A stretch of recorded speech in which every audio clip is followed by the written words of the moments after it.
আজকে ঘুমের ঘরে একটা বিষয় খেয়াল করলাম। আপনারা হয়তো জানেন না। আমরা ঘুরে ঘুমের আজকে ঘুমের ঘরে একটা বিষয় খেয়াল করলাম। আপনারা হয়তো জানেন না। আপনার ঘুমের ঘরে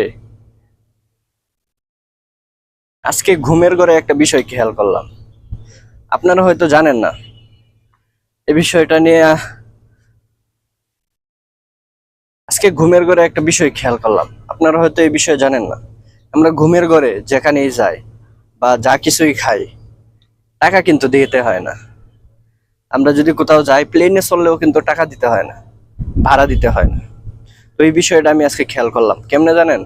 আমি স্বপ্নে দেখতেছি যে বিমানে করে এক জায়গায় গেছি, কিন্তু আমার কাছে টাকা নেই।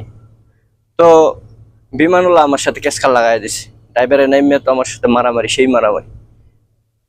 আমার কাছে টাকা নেই, আমি বিমানকে লাগিয়ে উঠছি। তো আমি তো পেরেশানি পড়ে গেলাম। পরে কইলো যে বিমানটা ধুয়ে পরিষ্কার করে দিতে, বিমানে পানি মাইরে ফুল পাউডার দিয়ে পরিষ্কার করে দিতে। আমার কাছে টাকা নাই, তো যা কইবো তাই করতে হইব। এই জন্য আমি পরিষ্কার করা শুরু করলাম। পরে বিমানের যে মালিক আছে ও বলতেছে না, পরিষ্কার করলে হইব না, ভাড়া দিতে হইব।